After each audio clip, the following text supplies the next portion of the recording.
Você me dá o sinal.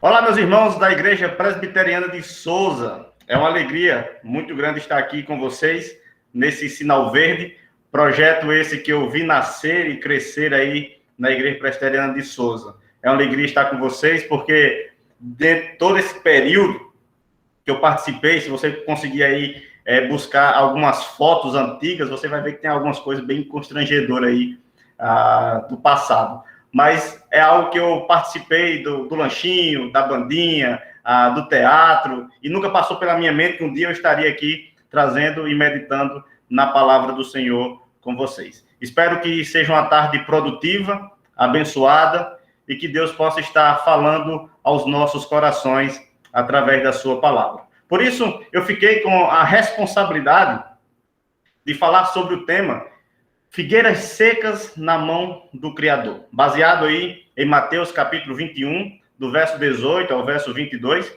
E, se possível, eu quero que você possa estar abrindo a sua palavra nesse texto.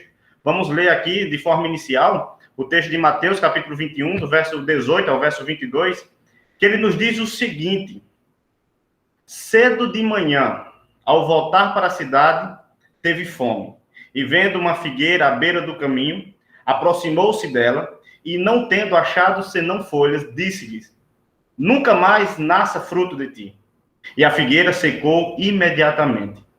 Vendo isto, os discípulos admiraram-se e exclamaram: como secou depressa essa figueira? Jesus, porém, lhes respondeu: em verdade vos digo que se tiverdes fé e não duvidardes, não somente fareis o que foi feito à figueira, mas até mesmo se a este monte disserdes: ergue-te e lança-te do mar, tal sucederá. E tudo quanto perderdes em oração, crendo, recebereis.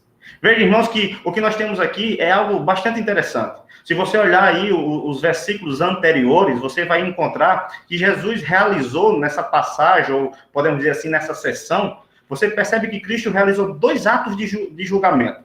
Veja que no primeiro momento ele purificou o templo e amaldiçoou uma figueira.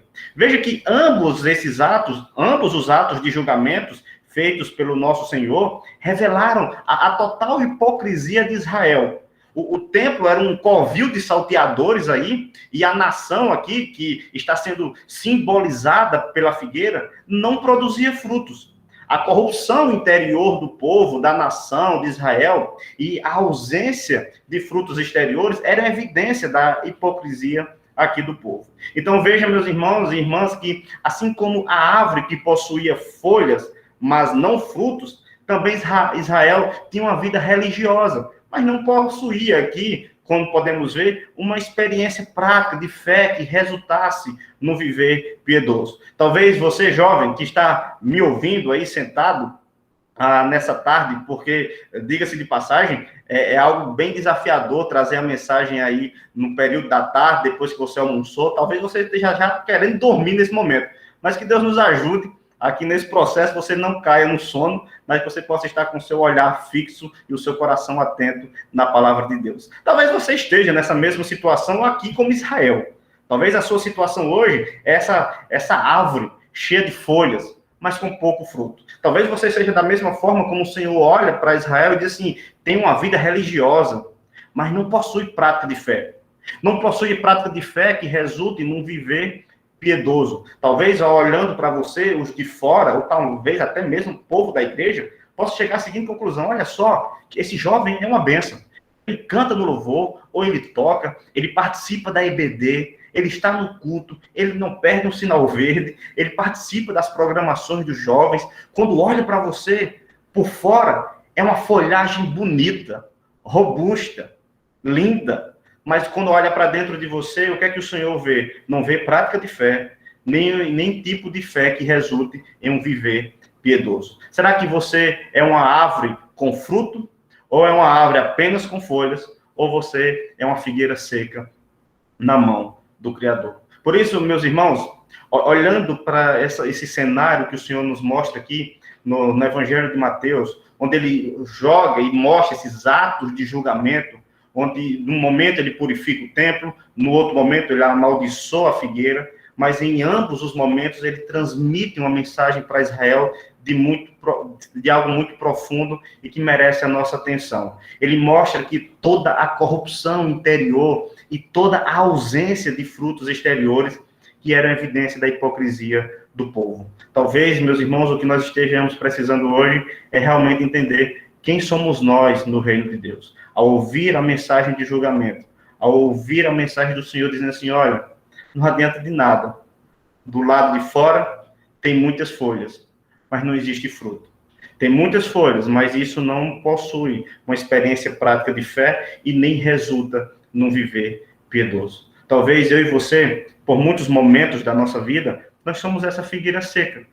Nós somos essa figueira que não demonstra a verdadeira vida diante do Senhor. Por isso, eu quero sair do Evangelho de Mateus e encontrar a resposta para um viver piedoso, uma prática de fé que resulta no viver piedoso, para que possamos deixar de ser uma figueira seca e que possamos dar fruto diante do nosso Senhor. Por isso eu quero convidar você a ir agora para o livro dos Salmos, Salmo de número 32. Vou dar um tempo aí para você procurar o texto, livro dos Salmos, capítulo 32. E enquanto você procura, eu peço que você, após a leitura, ou melhor dizendo, nós vamos ler por parte o texto durante essa mensagem, que você não feche sua Bíblia, mas continue com ela aberta, porque nós estaremos voltando para o texto em alguns momentos. Então, Salmo de número 32, mas antes de fazermos a leitura do texto, eu quero convidar você a curvar sua cabeça e vamos ter uma palavra de oração diante do Senhor. Oremos. Senhor Deus, graças rendemos a Ti, ao Senhor que é digno de louvor e de adoração, ao Senhor que nos dá o privilégio, nessa tarde, de podermos meditar um pouco na Tua palavra, crescer na graça e no conhecimento do Senhor, e que Te pedimos, Pai, que o Senhor retire de nós todo tipo de hipocrisia, que o Senhor retire de nós todo tipo de atitudes que estão contrárias à Tua santa vontade, mas que o Senhor nos ajude a crescer e a ter alegria na Tua lei, a buscar constantemente viver de forma piedosa, colocar a nossa fé em prática e em todo o tempo demonstrar para os quatro cantos dessa terra que somente o Senhor é o Senhor das nossas almas. Que o Senhor nos ajude, que o Senhor nos confronte, que o Senhor quebre as nossas resistências e que o nosso foco seja unicamente a Tua santa vontade. Assim te oramos, no nome do Teu Filho amado Jesus Cristo. Amém. Eu quero começar olhando para você e fazendo a seguinte pergunta. Você já parou em algum momento da sua vida e começou a pensar sobre os seus relacionamentos humanos?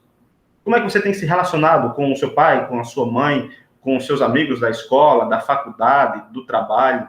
Veja, você já parou para pensar aquele momento em que você desaponta alguém?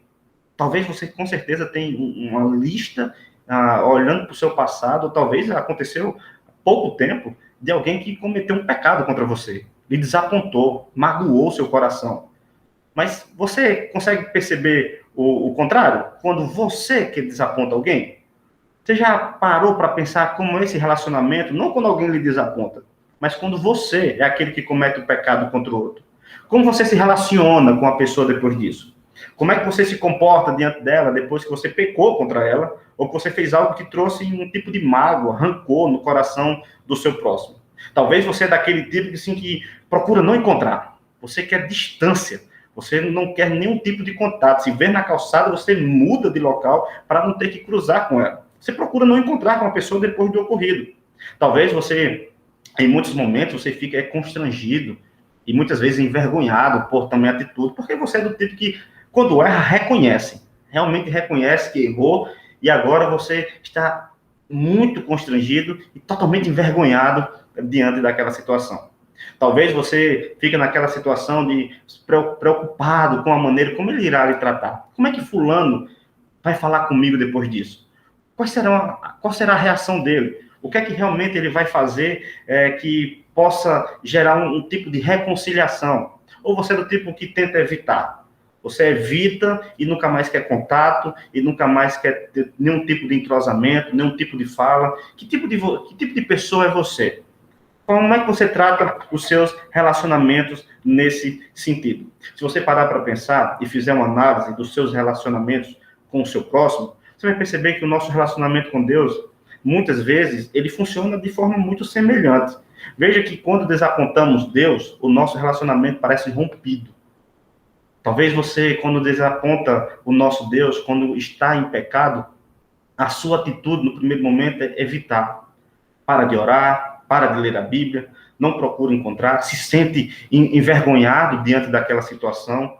Mas veja, mas não está rompido. A gente pensa que está rompido, mas a verdade é que Deus ainda nos ama, apesar das nossas falhas, apesar dos nossos pecados. Mas para você, para nós, seres humanos, com um coração caído e pecaminoso, a sensação é que parece rompido.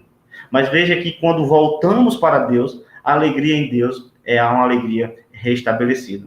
O problema, meu irmão e minha irmã, é que em muitos momentos nós nos deixamos de se deleitar em Deus porque não existe arrependimento suficiente. Muitas vezes nós somos essa figueira seca e deixamos de nos deleitar na presença do nosso Deus, de ouvir o chamado de julgamento, dos juízos pronunciados por nosso Deus, e esquecemos de se deleitar nele porque da nossa parte não existe arrependimento suficiente.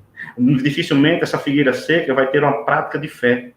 Essa figueira seca vai ter uma prática de um viver piedoso. E o que é que está faltando para essa prática de fé? Esse viver piedoso, essa liberdade que encontramos em Deus. De acordo com o Salmo de número 32, o que nós iremos encontrar é que muitas vezes nós deixamos de nos deleitar em Deus porque não existe um arrependimento suficiente.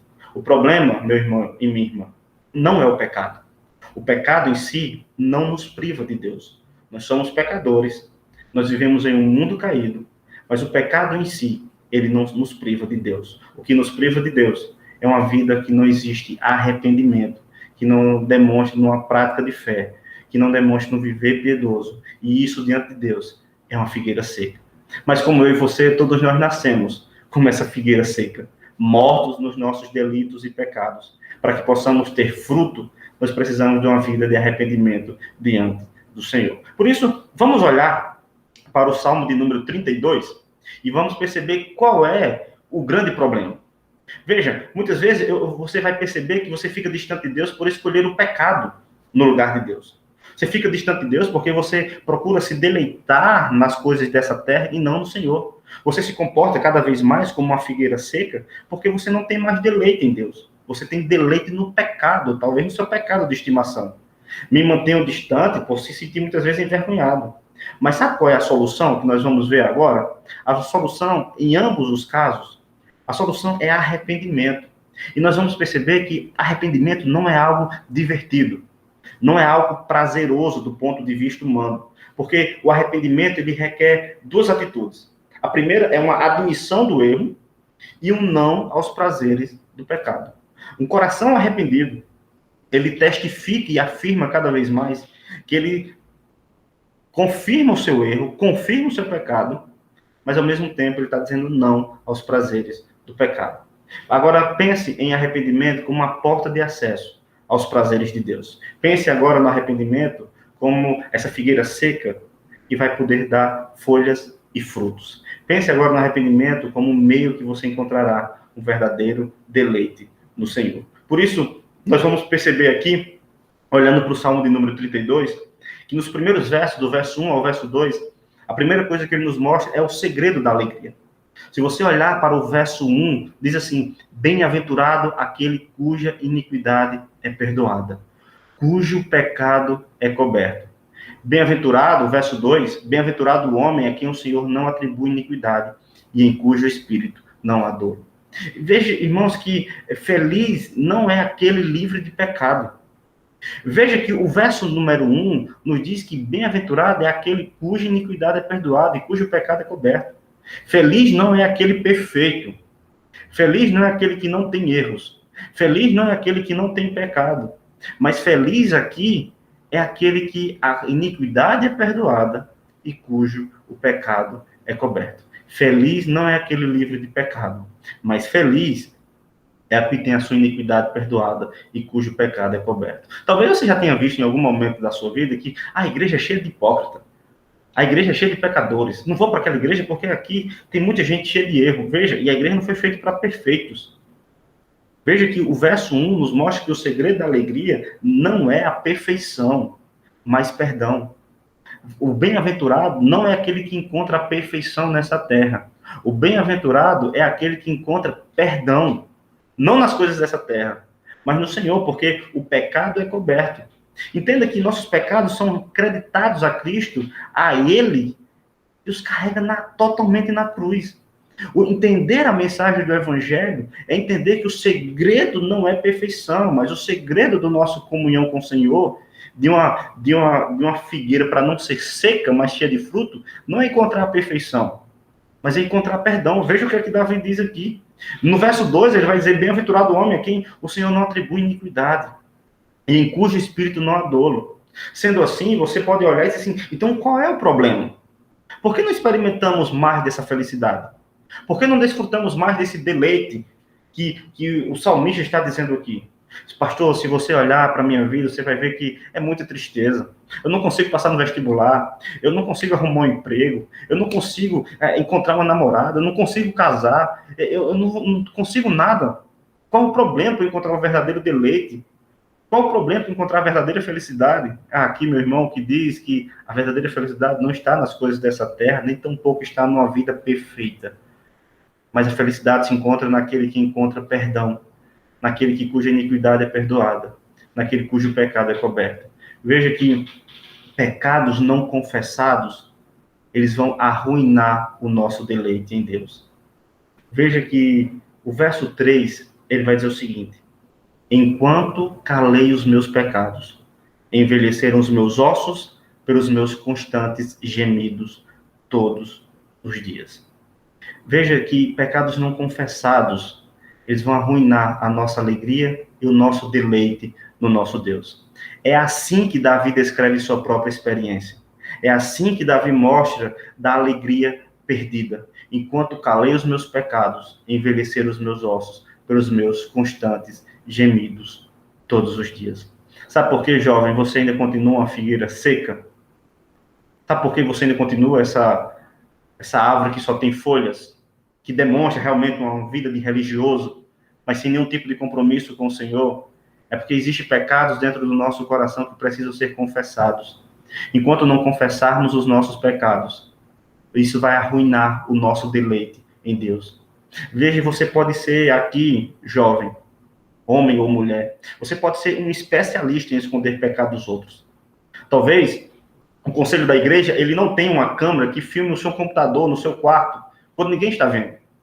Talvez ninguém tome conhecimento dos sites que você está acessando, dos locais que você está frequentando, dos tipos de conversa que você tem com os seus amigos, do tipo de relacionamento com a sua namorada ou com a sua noiva, que é pior do que um relacionamento de um ímpio. Talvez nós não estejamos olhando, ou a igreja não olhe, ou não tenha conhecimento dessas atitudes. Você pode ser especialista em esconder pecado dos outros. Mas perceba que, por mais que você seja especialista em esconder, isso não trará alegria. Isso não traz alegria para o seu coração. Isso, encobrir o seu pecado, não fará feliz. Esconder o seu pecado não trará sucesso. Viver uma vida contrária à palavra do Senhor, diante da igreja, é aquela árvore cheia de folhas. Mas o Senhor sabe que o seu coração é uma figueira seca. Veja que encolher, esconder, negar, Davi diz: enquanto eu calei os meus pecados, envelheceram os meus ossos pelos meus constantes gemidos. Encobrir e esconder, isso não vai trazer felicidade para a sua vida. Ao adiarmos o arrependimento, permanecemos longe do amor e da vida de Deus. O verso 4 diz: porque a tua mão pesava dia e noite sobre mim, e o meu vigor se tornou em sequidão de estio. E veja, meu irmão, minha irmã, que ao encobrir isso, ao adiar o arrependimento, nós permanecemos longe do amor e da vida de Deus. Enquanto você busca e tenta planejar na sua mente aí todo tipo de estratégia possível para esconder a sua vida pecaminosa, para esconder os seus atos contrários à palavra do Senhor, para viver de uma forma rebelde contra a palavra de Deus, para buscar cada vez mais inclinações e satisfazer os desejos da sua carne, Davi nos diz que isso não traz alegria. Isso vai trazer tristeza. por mais que você tenha artimanhas para esconder, o Senhor sonda o seu coração, e Davi diz de forma muito certeira: eu calei os meus pecados, envelheceram os meus ossos, pelos meus constantes gemidos todos os dias. Veja, irmãos, que uma coisa que nós precisamos ficar muito claro na nossa mente é que diante do pecado, Deus não fica passivo nessa situação. Não pense, jovem, que diante das suas atitudes de figueira seca, o Senhor está de braço cruzado, apenas olhando e assistindo de longe o que você está fazendo. Veja que o verso 4, ele diz: porque a tua mão pesava dia e noite sobre mim. Ele escondia o seu pecado. Ele vivia na prática do pecado. Ele estava encobertando dos homens. Mas a certeza é: o Senhor pesava a sua mão dia e noite sobre mim. Deus não fica, jovem, passivo nessa situação. Veja que em muitos momentos, o texto nos diz isso, que Deus aumenta a nossa dor, mas o seu objetivo é sempre nos levar de volta à alegria superior.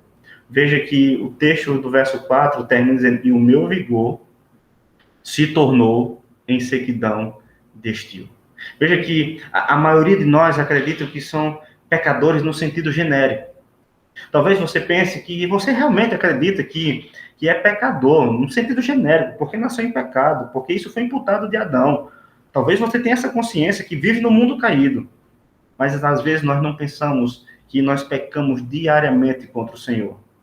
Quando no nosso namoro é de forma ímpia, quando nós colamos na faculdade ou tentamos, de alguma maneira, tirar vantagem em cima do nosso próximo, quando nós não adoramos o Senhor de forma correta, quando nós não fazemos a sua vontade, quando nós temos orgulho no nosso coração, quando nós muitas vezes buscamos o perfeccionismo e dizemos assim: não, pastor, eu gosto das coisas corretas, certas, tem que ser do meu maneiro, e se não for do seu padrão, você fica totalmente irritado, irado, rebeldia, não obedece pai e mãe, é iracundo, é violento. E a gente não pensa que é pecado essas coisas. Mentimos e até acreditamos que uma mentira branca, uma mentira gospel, é algo que é justificado diante do Senhor. Mas veja que a maioria de nós acredita muitas vezes que são pecadores de formas genéricas. E muitas vezes nós usamos algumas táticas para evitar o verdadeiro arrependimento. Por isso, dentre 3 táticas que muitas vezes nós utilizamos para evitar o verdadeiro arrependimento, eu quero perguntar em qual delas você está inserido. A primeira tática aqui, que muitas vezes utilizamos para evitar o verdadeiro arrependimento, é minimizamos o pecado. Talvez você fique pensando aí que, não, pastor, mas todo mundo faz. O que eu estou fazendo aqui não é diferente da realidade dos outros. Se eu citar uns 5 nomes aqui da igreja, o senhor vai ver que faz coisa pior. Nós minimizamos o pecado. Talvez você, mulher, ainda diz assim: não, pastor, meu corpo, minhas regras. Fica com uma filosofia diabólica, feminista nos lábios e tenta minimizar o impacto do pecado. Fulano não adulterou, mas fulano apenas escorregou, caiu, deslizou. Nós minimizamos o pecado acreditando que meu corpo, minhas regras, eu posso fazer o que eu quiser, mas o nosso corpo é templo do Espírito Santo. Nós não podemos minimizar o pecado. Nós não podemos diminuir o impacto do pecado. Quando tratamos de ansiedade, nós dizemos: não, isso é um transtorno. Nós não tratamos como pecado. A palavra diz que é pecado. A psicologia diz que é transtorno. De uma forma ou de outra, você fica olhando e dizendo assim: eu vou por aqui que é mais fácil, que aqui não traz consequências para mim. Eu vou trazer um alívio para a minha mente e vou viver de forma ansiosa porque é um transtorno. A própria palavra diz que é um pecado. Nós minimizamos o impacto do pecado. Nós minimizamos as palavras. Ou até mesmo nós somos daquela outra tática para evitar o verdadeiro arrependimento, que ao invés de minimizarmos, nós justificamos. No primeiro momento, nós tiramos o peso do pecado, nós diminuímos o peso do pecado e acreditamos que nem é tão pecado assim. No segundo momento, nós podemos até justificar. Talvez o homem que tem 3 ou 4, 5 mulheres, ele pode dizer assim: mas todo mundo tem, isso é normal nos dias de hoje. Nós justificamos o pecado. Nós até dizemos, ou muitas vezes na linguajar masculino, vai dizer o seguinte: não, mas eu pequei porque a carne é fraca, pastor. O diabo tenta, o espírito não ajuda. Então, nós minimizamos, nós justificamos, e o terceiro momento, nós alimentamos. o nosso pecado. São 3 táticas que muitas vezes utilizamos para evitar o verdadeiro arrependimento. Ou você minimiza, ou você justifica, ou você está alimentando o seu pecado. Talvez você, jovem, tenha uma área de grande dificuldade no seu coração, que é da pornografia. A pergunta que eu faço a você é: que tipo de música você tem ouvido? Quais são as séries da Netflix que você tem assistido? Quais são os canais de televisão, os sites que você tem acessado? O que é que você tem feito para alimentar a sua tentação dia após dia? Talvez você seja orgulhoso, você é do tipo que se acha. Você acredita realmente que tudo que você faz é melhor do que os outros. O que é que você tem feito para alimentar a sua tentação? Em busca das glórias e dos elogios dos próximos? Ou tentar ter uma vida mais humilde diante do Senhor? Baixar um pouco a bola. Mostrar que você não é tudo isso. Veja, irmãos, que nós temos muitas áreas na nossa vida que, se não tomarmos cuidado, o que nós estamos fazendo é alimentando as tentações do nosso coração. Alimentando, acreditando que somos fortes, enquanto a nossa resistência está sendo quebrada dia após dia. Se você é fraco em determinada área, se uma série está lhe conduzindo para o pecado, se um canal, se músicas estão lhe conduzindo a ter pensamentos promíscuos, que você não alimente a tentação do seu coração. Se determinado curso que você está fazendo está alimentando um coração soberbo e orgulhoso, tome muito cuidado, não alimente a sua tentação. Nós podemos citar várias coisas, mas as táticas que o nosso coração usa para evitar o verdadeiro arrependimento é minimizar o pecado, diminuir o impacto do pecado na minha consciência. Eu tento justificar aquilo como para trazer um certo tipo de alívio. E de outra forma, eu fico alimentando, porque eu acredito, não, pastor, eu sou forte. Eu consigo. Aqui tudo vai dar certo. O fulano ali, ele é fraco, mas aqui eu consigo. Veja, o resultado, sabe o que é o resultado disso? Para você que minimiza, para você que justifica e para você que alimenta o pecado e a tentação no seu coração, é o final do verso 4. O meu vigor se tornou em sequidão de estio. Veja que o resultado de tudo isso é o seu coração vai gemer, vai lhe conduzir à miséria e a sua energia será consumida. Pecados não confessados, eles vão arruinar o seu deleite diante do Senhor. Como você dará fruto, meu irmão, se você continua sendo uma figueira seca, uma árvore seca, que não vive numa prática piedosa, que não desfruta de uma vida de arrependimento? Como você dará fruto se o resultado de minimizar, justificar, alimentar a tentação, o seu coração vai gemer, vai lhe conduzir à miséria e a sua energia será consumida? É isso que Davi diz. Davi disse: se você não abandonar o seu pecado, o seu vigor se tornou em sequidão de estio. Por isso, o que nós precisamos entender cada vez mais é que pecados não confessados arruinam a nossa alegria diante do Senhor. Mas o verso 5 traz esperança. O verso 5 vai nos mostrar que confessar restaura o nosso deleite em Deus. Confessar restaura a nossa comunhão com o Senhor. O verso 5 vai dizer o seguinte: confessei-te o meu pecado, e a minha iniquidade não mais ocultei. Disse: confessarei ao Senhor as minhas transgressões, e tu perdoaste a iniquidade do meu pecado.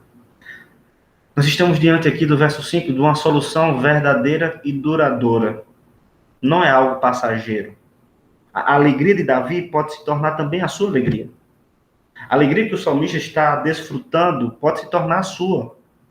Veja que confessei-te o meu pecado e a minha iniquidade não mais ocultei. Disse: confessarei ao Senhor as minhas transgressões, e tu perdoaste a iniquidade do meu pecado. Entenda aqui que o ato de verdadeira confissão é tudo que lhe é exigido. Não lhe é exigido boas obras, não lhe é exigido ir para fazer algum tipo de pagamento de promessa, não é exigido você fazer algum tipo de sacrifícios do tipo humano, de flagelo ou algo do tipo, mas é algo muito, muito rápido, um ato de verdadeira confissão, é tudo que lhe é exigido. Confessei-te o meu pecado, e a minha iniquidade não mais ocultei. Veja que o pedido de Davi aqui, o que Davi nos mostra, é a solução verdadeira e duradoura. Se você busca soluções terrenas, acreditando que um emprego seguro vai lhe trazer mais alegria, acreditando que um casamento vai lhe deixar mais completo, acreditando que uma poupança, uma previdência privada vai lhe trazer a tranquilidade do futuro, nada disso se compara a uma alegria verdadeira e duradoura. Confessar o seu pecado, mostrar que você não quer ser mais essa videira seca, mostra que você quer realmente o deleite em Deus. Veja o convite. Verso 6. O verso 6 do capítulo 32 do Salmos nos diz: sendo assim, todo homem piedoso te fará súplicas em tempo de poder encontrar-te. Com efeito, quando transbordarem muitas águas, não o atingirão. Quando você lembra aqui, meu irmão e minha irmã, quando você lembra no verso 6, diz assim: veja o convite, sendo assim, todo homem piedoso te fará súplicas em tempo de poder encontrar-te. Com efeito, quando transbordarem muitas águas, não o atingirão. Que águas são essas? Que tipo de convite é esse? Que tipo de convite é esse que, se transbordarem as muitas águas, não lhe atingirão? Alguém aí tem coragem de falar? Alguém aí se arrisca dizer que tipo de água é essa? Porque ele está dizendo que se eu suplicar, as águas não vão transbordar. O que é que isso lhe lembra do Antigo Testamento? Vou lhe dar aí 10 segundos para você pensar.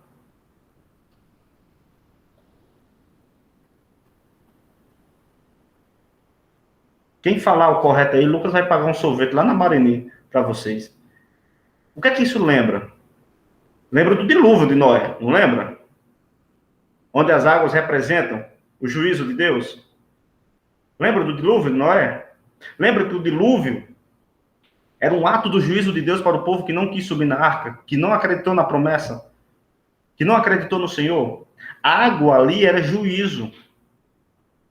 Quando você lembra de que mais? Olha para o Mar Vermelho. Olha para a saída do povo do Egito. O povo de Deus passou a pé enxuto. Mas as águas engoliram o exército de Faraó. Juízo para os ímpios.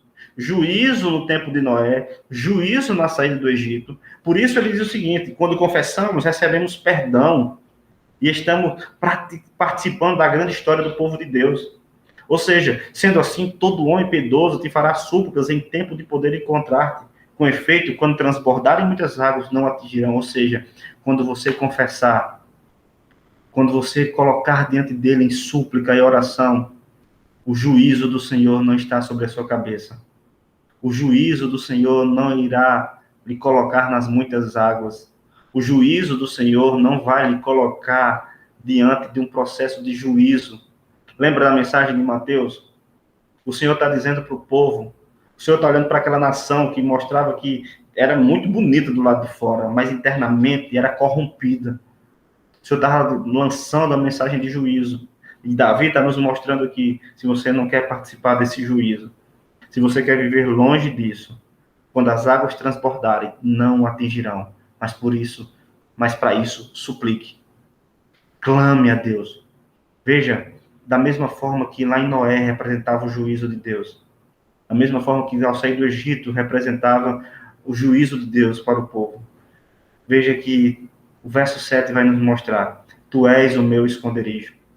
Tu me preservas da tribulação e me cercas de alegres cantos de livramento. Quando confessamos, irmãos, recebemos perdão e estamos participando da grande história do povo de Deus. Quando recebemos perdão, nós podemos ter a convicção que quando as águas transbordarem, ela não vai nos atingir. Quando confessamos e suplicamos diante do nosso Senhor, nós temos condições de acreditar que estaremos dentro da arca, que as águas não vão nos atingir, e nós estaremos seguros, porque a nossa arca é o Cristo, vivo e verdadeiro. Porque ele vai dizer: tu és o meu esconderijo, tu me preservas da tribulação e me cercas de alegres cantos de livramento. Por isso, meus irmãos, veja que convite maravilhoso. Veja a bênção de servir ao Senhor, de saber que quando eu confesso os meus pecados, eu recebo perdão, e ao mesmo tempo eu estou participando da grande história do povo de Deus. Você pode experimentar o que Noé experimentou. Você pode experimentar o que os israelitas experimentaram na saída do Egito. Mas para isso, meu irmão, confesse. Não pense que você pode enganar o seu Deus acreditando que para o olhar do mundo você é uma bênção. Você se veste como crente. Você até fala como crente. Mas diante do seu coração não tem prática de fé e nem tampouco um viver piedoso. Mas você pode experimentar o que Noé experimentou e o que os israelitas experimentaram.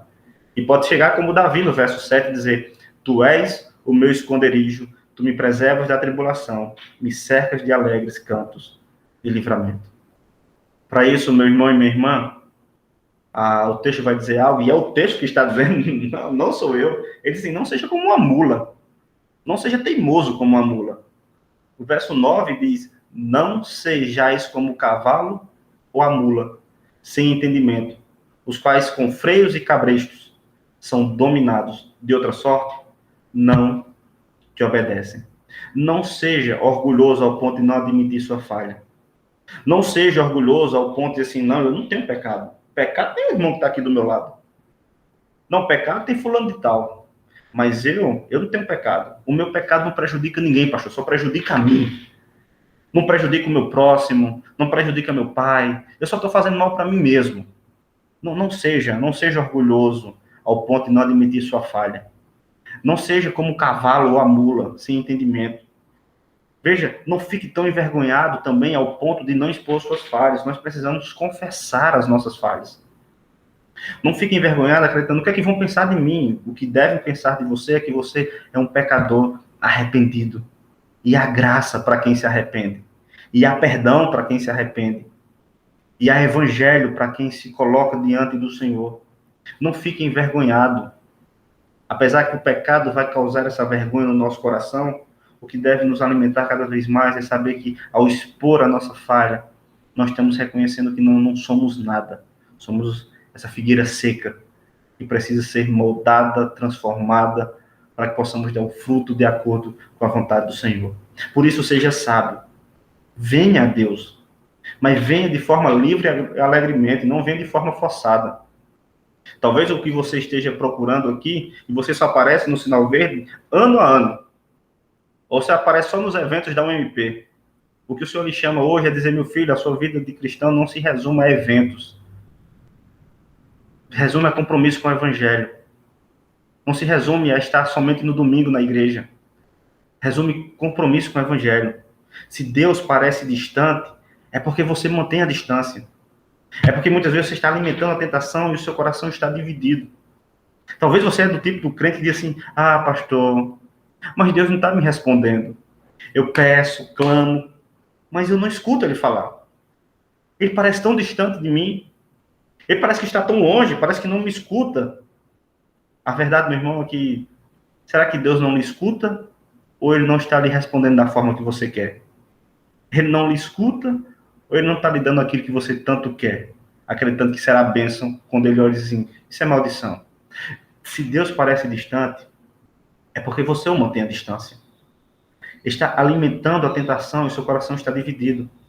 Não existe possibilidade, meu irmão e minha irmã, de você plantar de segunda a sábado no campo da impiedade e no domingo querer colher bênção.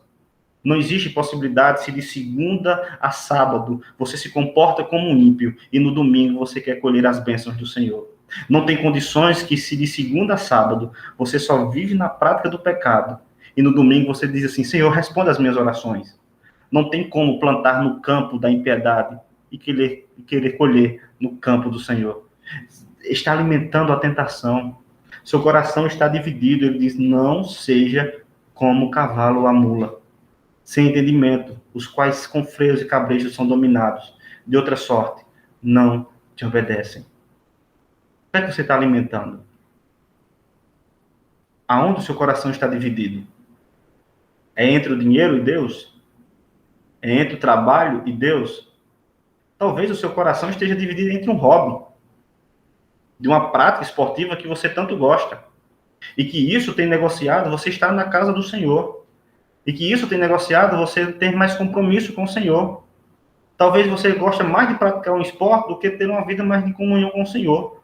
O que é que seu coração está dividido? Às vezes a gente olha para pecados mais graves, para adultério, para orgulho, mas e daquelas coisas que são lícitas, daquelas boas dádivas que o Senhor nos dá e que nós tornamos em idolatria? O que é que você está dividindo o coração do Senhor hoje?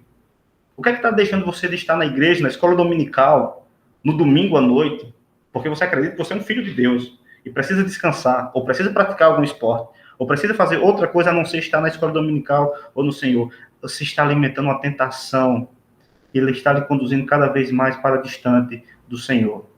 Não seja a mula, não seja como o cavalo, sem entendimento, os quais com freios e cabrestos são dominados, de outra sorte não te obedecem. Precisamos aqui, meu irmão e minha irmã, precisamos de arrependimento contínuo. Por isso eu quero lhe desafiar com 4 práticas simples. O primeiro é: arrependa-se do seu pecado. Não deixe passar. Diante do pecado, no ato do pecado, se cometeu o pecado, se infelizmente você caiu naquilo, arrependa-se imediatamente. Que essa seja uma prática que você desenvolva constantemente no seu coração.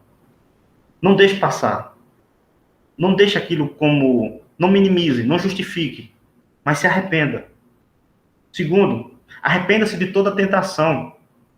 Diga um não enfático, diga não diante do pecado. Se algo está lhe conduzindo ao pecado, diga um não alto. E se isso não for lhe constranger aonde você está inserido, diga um não alto. Arrependa-se de todo tipo de tentação. Terceiro, arrependa-se todo dia. Qual é a diferença, pastor, de se arrepender do pecado, se arrepender de toda tentação e arrepender-se todo dia? Nas suas devocionais, diariamente, tem um momento de perdão de pecados. Nos seus momentos devocionais durante a semana, não apenas leia e ore agradecendo a Deus, mas também reconheça que você é um pecador que carece da glória de Deus. E quarto e último, arrependa-se de toda semana. Arrependa-se toda semana. Valorize o momento de confissão no culto. Talvez o momento de confissão de pecados no culto é um momento que você acha que é apenas rotineiro. Mas o Senhor disse que não podemos oferecer um culto aceitável a Ele, se não reconhecermos quem nós somos. Isaías, ao se aproximar da majestade do Senhor e da grandeza dele, ele reconhece quem ele é. Por isso que quando nós estamos no culto ao Senhor, o momento de confissão deve ser algo não rotineiro, mas algo importantíssimo na nossa vida, porque se não reconhecemos quem nós somos, nós não temos condições de reconhecer a grandeza do nosso Deus. Por isso, valorize o momento de confissão no culto. E por último, nos 2 últimos versos, o Salmo nos convida a sermos envolvidos pelo amor do Pai. O verso 10 nos diz o seguinte: muito sofrimento terá de curtir o ímpio, mas o que confia no Senhor, a misericórdia o assistirá. Por que razão Deus nos ama? Por que razão Deus morreu na cruz pelos nossos pecados? Veja que a resposta não está dentro de nós. Olhar para dentro de nós nos traz insegurança. Talvez, não sei se Jonas e Carol estão aí, mas se estiverem, talvez Jonas ou Carol, alguém pode chegar para vocês, vou usar vocês só como exemplo, não estou dizendo que aconteceu. Talvez alguém já chegou para Jonas e disse assim: olha, Jonas, você é um rapaz bom, viu? Você tem uma luz interior, você tem uma força dentro de si, não desanima. Busca esse herói que está dentro de você, busca essa luz interior, essa força, essa garra. Mas veja, irmãos, que por mais que isso seja uma linguagem do coach gospel, a resposta não está dentro de nós. Se você olhar para dentro de você, você não vai encontrar segurança nenhuma. Você não vai encontrar luz nenhuma. Veja, olhar para dentro traz insegurança, não segurança. A luz que você tem aí dentro é fraca. A luz que você tem aí dentro está apagada. Isso não traz segurança. Você não tem uma força interior. Você não tem um herói aí dentro que precisa ser despertado. Você tem um coração pecaminoso. Nós encontramos aqui razões para Deus nos amar. Nós não encontramos. Se você olhar para dentro de você, você não vai encontrar razão nenhuma para Deus lhe amar. Se você achar que porque é bom, porque faz boas obras, já mostra orgulho no seu coração. Você não tem nada de bom para mostrar dentro do Senhor. Então, o que é que você precisa fazer? olhe para Cristo. Não olhe para dentro de você. Não olhe para dentro do seu irmão, você vai encontrar insegurança também. Você vai encontrar um pecador, que também carece da glória do Senhor. Mas tanto você como o seu irmão, o verso 10 diz, muito sofrimento terá de curtir o ímpio, mas o que confia no Senhor, a misericórdia o assistirá. Veja, meus irmãos, que o que nós precisamos aqui é não confiar nos nossas próprias obras ou na nossa própria força. Nós precisamos confiar somente em Deus, porque na certeza que a sua misericórdia o assistirá. Não olhe para dentro de você, jovem. Olhe para Cristo. Você não tem luz. A luz está em Cristo. Você não tem força. A força está nele na cruz do Calvário. Então, não olhe para dentro de você. Olhe para o sacrifício de Cristo na cruz. Por isso, ele termina com 3 mandamentos. Verso 11. Alegrai-vos no Senhor, regozijai-vos, ó justos, exultai vós todos que sois retos de coração. Alegrai-vos no Senhor, regozijai-vos, ó justos, exultai vós todos que sois retos de coração. Por isso, meu irmão e minha irmã, eu quero concluir dizendo que se você confessar, ele vai dizer assim, você vai conseguir se alegrar no Senhor, você vai conseguir se regozijar, você vai conseguir exultar, vós todos que sois retos de coração. Por isso, não seja essa figueira seca. Talvez nem seja essa cheia de folhas. Como a nação de Israel, que estava sendo hipócrita, o Senhor lança uma mensagem de julgamento. E o que é que a nação precisa fazer? Se arrepender. O que é que você precisa fazer hoje? Se arrepender dos seus pecados. Porque a felicidade está naquele que encontrou perdão e não naquele que encontrou perfeição. Por isso, eu quero lhe desafiar que você faça essas perguntas durante essa semana. Que tipo de justificativa você está criando no seu coração para minimizar o pecado ou para alimentar a tentação do pecado no seu coração? Coloque isso num caderno. Anote. Que tipo de justificativas você está criando para você viver na prática do pecado? Segundo, como posso fugir da tentação? Quais são os meios práticos que eu posso fazer para fugir da tentação? Desligar as redes sociais do meu celular? Não ter computador? Tentar ter conversas saudáveis? Parar de escutar determinados tipos de música? Cancelar minha conta da Netflix? Terceiro, como posso apegar-me a Deus em vez de pecar? O que é que eu preciso fazer mais para ficar mais apegado ao Senhor? Será que há algum esporte que eu preciso parar de fazer no domingo e ir para o culto? Será que é algum tipo de amizades que eu tenho que está me distanciando do Senhor? Será que o meu próprio curso da faculdade ele está me alimentando com filosofias do mundo e não com o Senhor? O que é que eu preciso fazer para me apegar mais a Deus em vez de pecar? E a quarta pergunta, quem pode lhe ajudar? Procure um homem e uma mulher sábio da sua igreja. Mostre as suas dificuldades. Mostre aquilo que você precisa fazer e como você pode fazer para mudar tudo isso. Por isso, meus irmãos, que o Senhor nos abençoe, que o Senhor nos dê um coração que reconheça cada vez mais que nós muitas vezes podemos demonstrar que somos cristãos, né, com essas folhas, com práticas religiosas, mas que o Senhor nos livre da religiosidade, que Ele nos dê uma vida de fé e prática, que possamos desfrutar da liberdade do nosso Deus e que possamos cada vez mais viver de acordo com a sua santa vontade, demonstrando através de um viver piedoso, não de forma externa, mas também de forma interna. Que Deus nos abençoe nessa tarde. Foi um prazer estar com vocês aqui. E se vocês tiverem qualquer dúvida, anote essa dúvida e pode procurar aí o pastor Murilo. Ele estará falando hoje à noite e ele vai tirar qualquer dúvida, porque eu confio na capacidade do Murilo e sei que ele terá as respostas para as suas dúvidas. Caso contrário, você pode entrar em contato aí comigo pelo WhatsApp, fazer algum tipo de pergunta, mandar a sua indagação, e se eu souber, com certeza eu vou estar respondendo com muita alegria. Ok, meus irmãos? Vamos orar, vamos nos despedir nesse momento, que o Senhor esteja abençoando cada um de vocês. Curve sua cabeça, vamos orar ao Senhor nesse instante. Senhor, nosso Deus, amado Pai, nós rendemos graças por tudo que o Senhor tem feito, pela mensagem que o Senhor traz e que o Senhor confronta os nossos corações. Que o Senhor nos ajude a não só a entender, a ouvir, mas colocar em prática tudo aquilo que vem do Senhor. Nos dá força e sabedoria que vem do alto, para que possamos viver não de conformidade à nossa vontade, mas de conformidade à tua. Que o Senhor possa alimentar o coração desses jovens da Igreja Presbiteriana de Souza, que possam ser homens e mulheres que buscam não fazer apenas eventos por eventos, mas a fazer aquilo que honra ao Senhor e que tem um único alvo, que é o crescimento do teu reino. Que o Senhor os capacite e os guarde, e que todas as programações sejam com o único foco, a santificação das nossas vidas e prazer na tua lei. Que o Senhor nos abençoe e nos guarde, no nome de Jesus que te oramos. Amém. Irmãos, Deus abençoe, um grande abraço e até a próxima oportunidade.